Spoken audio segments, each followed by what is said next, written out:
বাড়িঘর ভাঙ্গা দিলে আমরা কই যাবো? এই বন দিয়ে আমরা চলি, 500 কামলা আমরা বনে যাই। সমস্ত কিছু আঙ্গের এনতিকেই চলে। এনে যদি পার্কে হয়ে যায় আঙ্গের চলার মতো কোনো অবস্থা নাই, তার সাথে মরণই বেলা মরিয়া যাবো, তবে পার্ক কভার দিতাম না, জায়গাও ছাড়তাম না।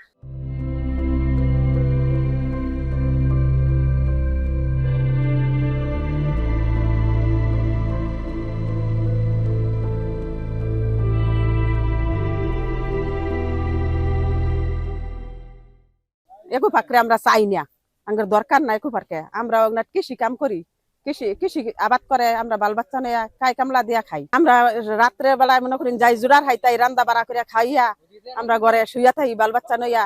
এই বাড়িঘর ভাঙ্গা দিলে আমরা কই যাবো?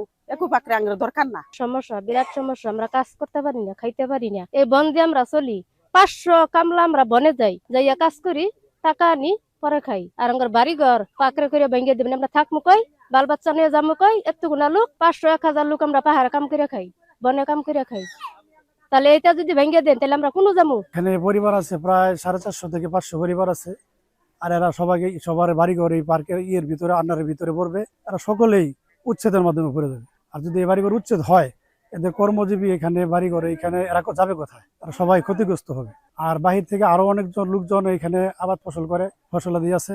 প্রায় 15-20 হাজার মানুষ এখানে কর্ম করে খায়, সকলেই কর্ম হারাবে। এখানে মানুষজন সব নিঃস্ব হয়ে যাবে, একদম রাস্তায় নেমে যাবে। সরকার যেন এই পার্ক অতি বিলম্বে বন্ধ রাখে, কারণ এই পার্ক এখানে হলে এখানে মানুষ যাওয়ার তো কোনো জায়গা নাই, মানুষ একদম পথে বসে যাবে, না খেয়ে মারা যাবে। প্রায় 600 একর এরিয়ার ভিতরে পার্ক করব।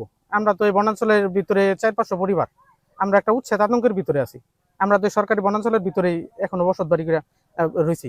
এখনো সরকারি নির্দেশনা আসে নাই যে আমাদের উচ্ছেদের জন্য, কিন্তু আমরা একটা আতঙ্কের ভিতরে আছি যে কোনো টাইম হয়তো আমাদের ওখানে নির্দেশটা পৌঁছে যাবে।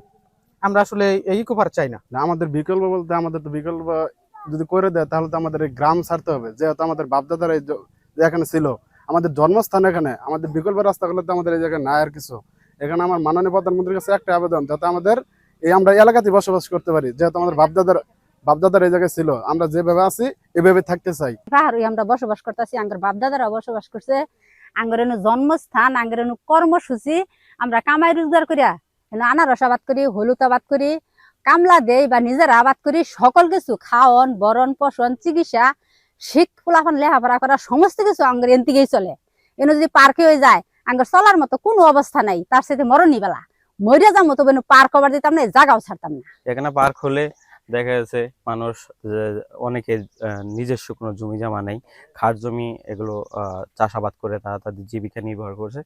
যদি এখানে পার্ক হয়, তারা তাদের জীবিকা নির্বাহের একটা ব্যাঘাত ঘটবে, তারা এখানে জীবিকা নির্বাহ করতে পারবে না।